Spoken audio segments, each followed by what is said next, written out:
Bonjour, petit problème de micro. Ce que vous entendez là maintenant est la voix avec le micro de moi au montage, mais la voix de la vidéo ne sera pas celui-là. J'ai eu un petit problème, donc ce sera le son du PC.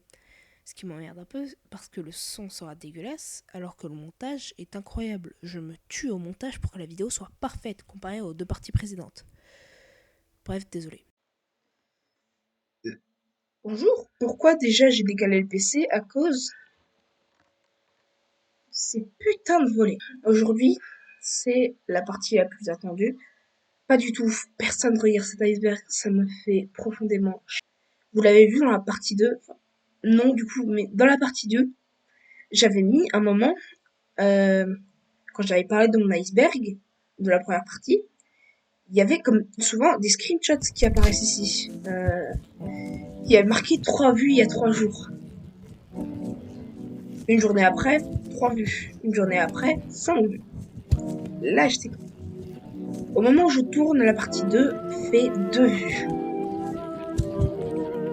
Ah, celle-là, elle a intérêt à marcher. Aujourd'hui, partie 3 de l'iceberg, eau profonde, abyss et la fameuse catégorie 7, le vide. C'est parti. Je vais toujours mettre les ambiants finding de Feldup. Il les a mis à disposition pour ses abonnés. Je le redis, je l'avais dit dans la partie 2, parce que la partie 1 avait l'air beaucoup trop vide. Le moment où j'avais dit ça n'était pas resté dans la partie 2. Ne me demandez pas pourquoi.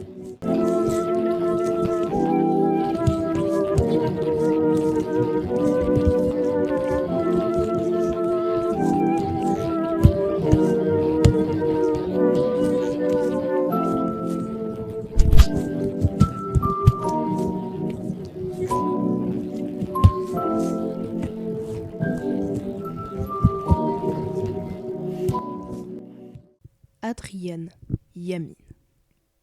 Adrienne Yamin était l'ex-femme d'Ayrton Senna avant sa mort. Malheureusement, j'ai pas trouvé grand-chose. Allez chercher par vous-même. Apparemment, il y aurait des interviews d'elle qui parleraient en détail de la relation avec Ayrton Senna. Et c'est tout ce que j'ai trouvé. Ferrari Charlie Within Agreement. Le directeur de la Formule 1 vers 2009, je crois, Charlie Whiting, a eu un agreement a eu un arrangement avec Ferrari, je crois, pour autoriser, si j'ai bien compris, le moteur illégal de Ferrari en 2019. Et malheureusement, ça n'est pas passé après que Red Bull ait demandé est-ce que c'est légal si on fait la même. White Powder Sabotage. Enfin, un truc que j'ai compris. Même pas besoin de faire de recherche pour celui-là, j'ai très bien compris. White Powder Sabotage est quelque chose qui a entre guillemets commencé le Spygate. Là, j'ai même pas envie de parler, j'ai juste envie de vous mettre des extraits de la partie 2. Le Spygate. Nigel Stepney, j'ai écorché son prénom comme un nom. C'était un ingénieur Ferrari. Ce même ingénieur Ferrari aurait, selon certaines logiques, tenté de saboter la voiture de Kimi Raikkonen. Sauf que là, ça fait depuis le début de la saison qu'il n'est plus chez McLaren. Se dire que tu essaies de saboter ta propre voiture, c'est bizarre. Qu'est-ce qui nous fait dire qu'il a saboté cette voiture De la poudre blanche s'est retrouvée vraiment juste à côté du réservoir et sûrement dans le réservoir et dans la poche de Nigel Stepney. Donc bien évidemment, il sera sanctionné pour ça, hein, vous imaginez. Là, on passe au suivant. Bernie Ecclestone, Great Train Robbery. Là, on va rigoler. Bernie Ecclestone, quelqu'un de très connu dans le monde de la Formule 1, il aurait braqué un train et aurait cité dans The Independent qu'il n'y avait pas assez d'argent dans ce train et qu'il aurait pu faire bien plus que ça. Non, non, en vrai, non, ne le fais pas. Williams.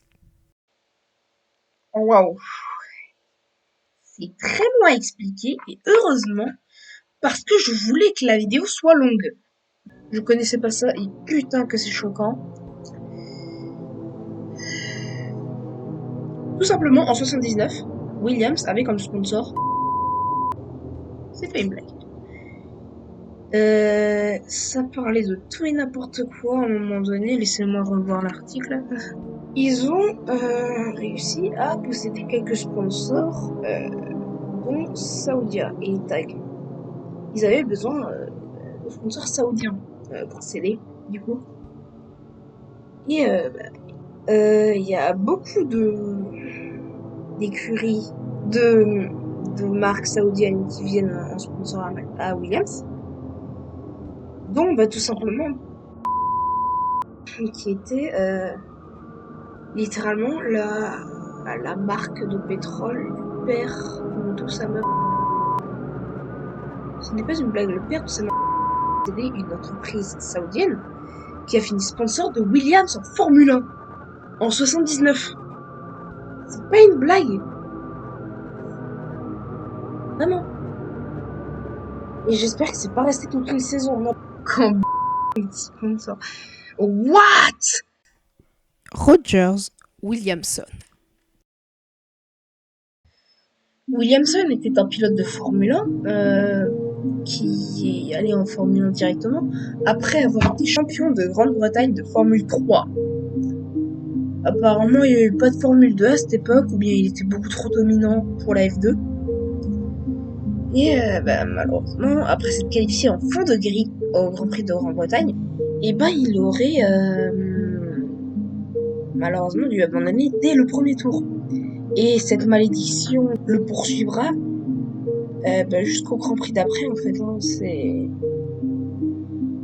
Et à ce moment-là, le deuxième Grand Prix, c'était Zandvoort, qui, là, au moment où je tourne, c'est le prochain Grand Prix.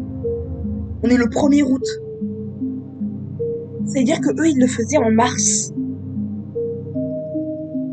D'accord? Alors que là, le prochain Grand Prix, c'est Zandvoort. Alors que eux, c'était le deuxième Grand Prix, alors que nous, c'est à peu près le 13e, 14e. Et 2020, ils avaient mis Bahreïn en quasi-dernier Grand Prix et personne n'a rien dit. Et maintenant, Bahreïn, c'est celui qui remplace littéralement l'Australie, en fait. Puis, au Grand Prix de Zandvoort, malheureusement, il n'arrivera pas à garder le contrôle de sa place. Et fonça dans les rails à plus de 200 km/h, je crois, au 8e tour, et glissa sur 300 mètres. C'est énorme. Malgré qu'il était conscient, il ne pouvait pas sortir de sa monoplace, sauf que la monoplace était en feu, donc il fallait qu'il sorte. Il n'arrivait pas. Et malheureusement, il sera décédé dans sa monoplace, à Zandvoort, à la moitié du 8e tour. C'était très rapide, mais on passe tout de suite aux abysses. Ça fait que 22 minutes que je tourne.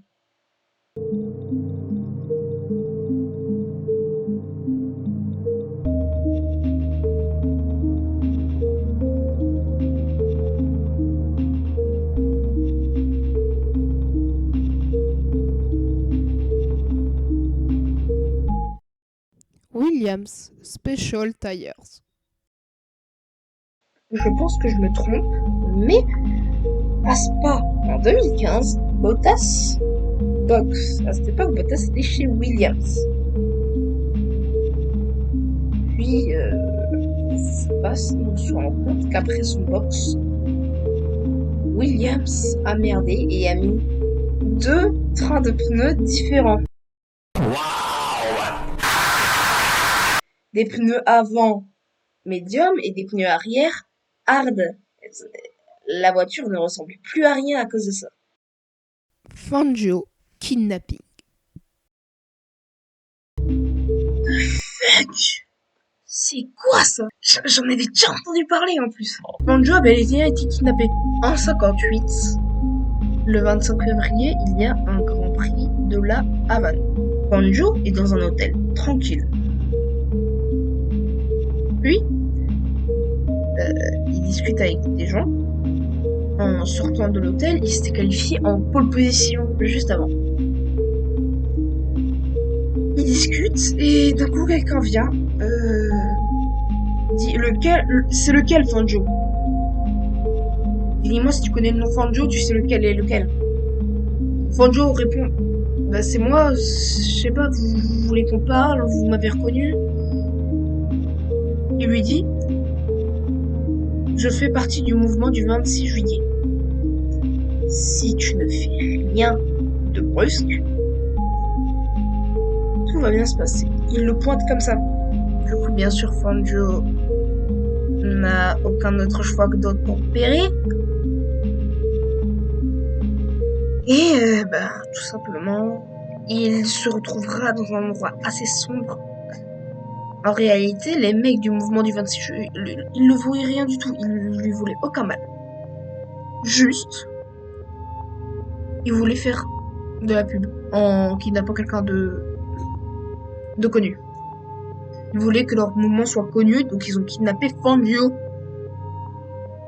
Alors que la même journée, il doit faire une course. Pourquoi pas? On a envie de dire, pourquoi pas? Senna, sniper.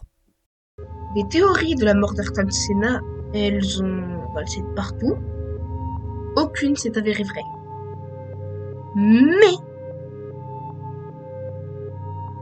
il y en a une qui est très intéressante, et je crois qu'il s'est avérée fausse, peu importe.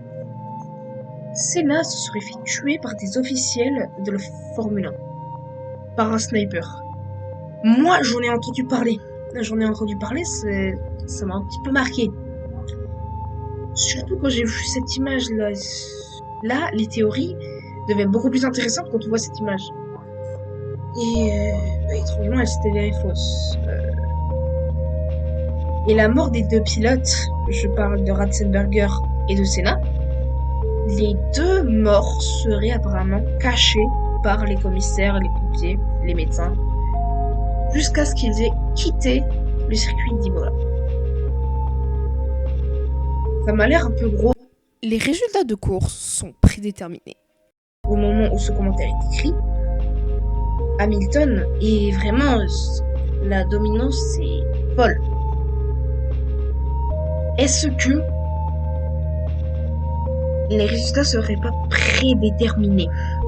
Dans le sens où ce seraient des riches qui parieraient, peut-être, qui payent la F1 pour prédéterminer certains résultats. Pourquoi à l'époque, Hamilton avait autant de succès. Et Schumacher aussi, et Verstappen maintenant aussi. Je trouve ça très intéressant, même si je n'y crois pas du tout. Et là, le prochain sujet, putain de merde. Tom Price. Même pas besoin de faire des recherches, même pas besoin. C'est ça, le stewardess. Je voulais pas. Tom Price était un commissaire de course, qui était commissaire de 75 à peu près,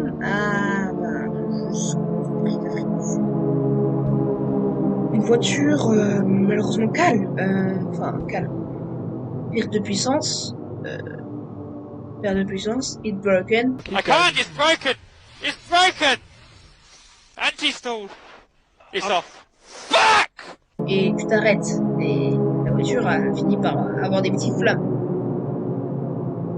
Là, c'était pas qu'une simple perte de puissance. Et là, les commissaires arrivent, dont Tom Price. Sauf que, maintenant c'est beaucoup plus sécurisé. Il y a un crash, drapeau jaune d'abord. Si les commissaires sont de l'autre côté de la piste, ils attendent que toutes les voitures passent, puis ils y vont. C'est pour ça que la safety car est assez lente. Aussi parce que c'est drapeau jaune. Mais pas en 77. Un commissaire passe, court, il a failli se faire écraser. Tom Price court, et malheureusement, une voiture débarque et j'ai coupé ma jantette. J'ai vu la vidéo de Tom Price. Je l'ai vue. n'allez pas la voir, elle est disponible sur YouTube, c'est ça le pire. Je crois qu'elle a été soumise à une limite d'âge. Mais elle est disponible sur YouTube. C'est ça qui est horrible. Tom Price se fera écraser par une voiture à toute vitesse. Et comme les ailerons sont très bas, je pense que déjà on a la preuve qu'une F1 ça peut faire très mal, ça peut tuer, avec le Grand Prix de Canada 2018 où Grosjean a malheureusement écrasé un castor et ça a été horrible à nettoyer. Hein. D'ailleurs il n'est pas dedans, non, c'est pas possible non plus. Mais là c'est un être humain, c'est un commissaire. Et la pire chose possible arriva. Des millions de spectateurs, la caméra dans le bon angle. On voit littéralement Tom Price déchiré en morceaux. Vous trouvez ça horrible? Et n'allez surtout pas voir la vidéo, parce que c'est encore pire. Waouh! En plus, c'est le dernier sujet des abysses. D'où il est pas dans le 7, alors que... Ça je comprends pas. Le deuxième sujet de la catégorie 7 et le sujet de Tom Price devrait être inversé, je pense. Je pense même que Tom Price devrait être le dernier sujet de l'iceberg. Parce que c'est vraiment horrible. Ouais, non, quand je regarde le dernier, ça a quand même l'air bizarre aussi.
Williams aurait supprimé toute donnée du crash de Senna à Imola. Étonnamment, le commentaire que j'ai vu qui parle de ça possédait des images. Les images n'existent plus. C'est bizarre. Les autorités italiennes ont eu la voiture de Senna du 1er mai 1994 au 14 mars 2002. Et techniquement, c'était une preuve pour montrer que oui, la colonne de direction était bel et bien cassée. Et Senna avait tout simplement perdu la direction, ce qui a causé le crash. On a quelques photos qui prouvent que la colonne était encore suspendue à la voiture. Et tout ça a été supprimé par Williams. Je dis que c'est des théories, je n'ai jamais dit que c'était vrai. Mais je n'ai jamais dit que c'était faux. On ne sait plus ce que sont devenus les data. Évidemment, ils ont été supprimés, donc peut-être que Williams l'est passé encore. Alonso, Barcelona crash. Pourquoi Tom Price est dans la catégorie 6 et celle-là dans la catégorie 7 au lieu de la 3 ou la 4, comme je l'ai dit dans la partie 1? Je viens de voir que un des trucs dont je voulais parler, je pensais le mettre... Il y a 7 catégories dans cet iceberg. Je voulais le mettre dans la catégorie 3... Ouais, 3 ou 4. Il est dans la catégorie 7. J'avais demandé à Feldup d'en parler, mais avec les nouveautés de Twitter, je ne peux pas envoyer de message à Feldup car je ne suis pas certifié. Allez vous faire foutre. Là voilà, j'ai devant moi le message en espérant que ça passe pas de la lumière bleue. Si ça fait de la lumière, merde. En même temps, le sujet est pas très grave, j'aime bien en plus la couleur que ça fait. Je vous cite entièrement le message. Salut Feldup, je viens te proposer un Los Media où tu referais une vidéo dessus. Gran Premio de España 2050. Alonso. Lors de la saison de Formule 1 2015, le rendez-vous d'Espagne le week-end se passe. Non, je pense, FP1, FP2, FP3, qualif, etc. La course commence et du départ au tour 26, tout se passe bien. Au milieu du tour 26, étrangement, la McLaren Honda de Fernando Alonso finit dans un mur et, comme toujours, la FIA met un replay du crash. Et rien ne va. La voiture prend un simple virage rapide correctement, mais presque à la fin du virage, la voiture braque à fond dans le mur. Alonso se fait sortir de la monoplace. Le fait qu'il n'ait pas sorti de lui-même est étrange. Plus tard, après la course, les tweets d'Alonso sont bourrés de questions et d'incompréhension par rapport au crash. Est-ce que tu vas bien, etc. Qu'est-ce qui s'est passé? Puis un nouveau tweet de Fernando Alonso est posté. Selon certains médias et certaines théories, Fernando aurait perdu connaissance après électrocution et aurait perdu la mémoire. Il ne se rappelait plus de son nom et se disait Fernando de Santos Trent. Les fans ont cherché le replay, mais rien. La FIA a effacé toute trace du replay. Une recréation 3D est apparue, mais aucun replay, ni même de vidéo depuis les tribunes, on voit parfaitement. Juste ça avec le lien de cette vidéo. Sinon, rien. Aucune vidéo du crash est arrivée. Aucune vidéo du crash. J'avais même envoyé une photo que voici. Donc vous voyez, ça m'avait marqué, mais comment ça se fait que c'est dans la catégorie 7, comme je viens de le dire? Flavio Briatore Epstein Ties.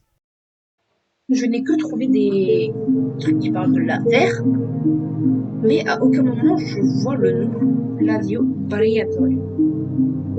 Flavio Briatore est un homme d'affaires italien qui est relié à la Formule 1. Et Epstein, je crois que c'est dit comme ça, était un...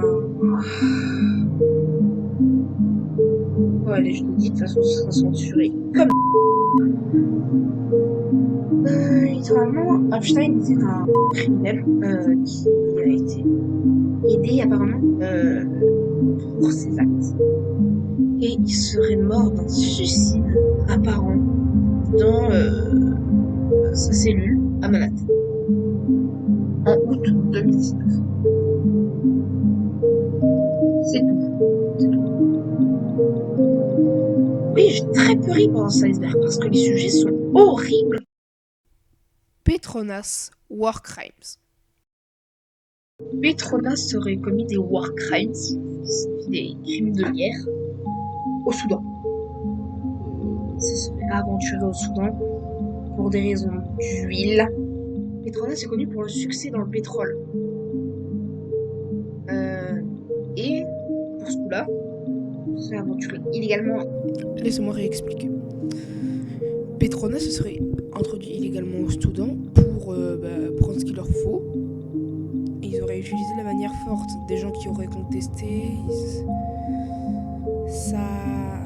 Ça se passe de détails, mais bon, c'est comme par exemple des fusillades, des trucs comme ça. J'ai vraiment pas trop compris de quoi le sujet parlait, même maintenant je ne comprends pas trop. Donc je vous invite aussi à aller le voir par vous-même. Et corrigez-moi dans les commentaires parce que je disais que de la merde. C'est vraiment court, hein, ça fait combien de temps que je fais? Des rituels en Formule 1. C'est un sujet de la vidéo, donc je pense que ça va être très court et on va vite passer à la conclusion. Quelqu'un a été sorti de paddock rempli de nourriture. Pas le ventre plein. Sur lui, vraiment. Et des gens posaient la question et apparemment ça aurait été un rituel de Renault. Renault se trouve des rituels sataniques. Je n'y crois pas, je trouve ça complètement con. Bien sûr, j'accepte les gens qui y croient, et peut-être que si vous avez des preuves, vous pourrez me faire croire. Déjà que c'est bizarre que le mec soit rempli de nourriture. Ça, je trouve ça bizarre, mais juste, je n'y crois pas.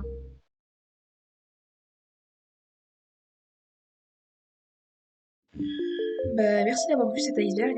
Ça m'a vraiment fait plaisir de le faire, puisque j'avais vraiment envie de faire une vidéo un petit peu horreur, comme ça. Et j'espère pouvoir en faire d'autres. Bah moi j'espère pas, non. C'est chiant le montage. Bah, honnêtement, ah oui, là le bleu, ah oui, là j'aime. Par exemple, depuis pas si longtemps que ça, je suis beaucoup les vidéos de Feldup. Et c'est pour ça que je lui avais proposé de faire le truc de Barcelone 2015. Et d'ailleurs, non, j'ai ajouté aucun sujet du coup. J'avais dit dans la partie 1 que j'allais en faire, genre ajouter Espagne 2015 dans la catégorie 3 ou 4. Au final, il est dans la catégorie 7. Même aujourd'hui, comme vous l'avez entendu beaucoup de fois, ça m'a choqué. Là, c'est le setup. On voit rien. Comme vous voyez sur cette photo, j'ai un mic que Jeff a utilisé pour sa vidéo de Madfut. Et étrangement, il fait plus trop de bruit, hein. Peut-être qu'il en fait encore, mais OBS me dit que aucun sujet de la partie 3 n'a été cité dans le VTech F1, étrangement. C'est tout. Je vous remercie d'avoir vu cette vidéo.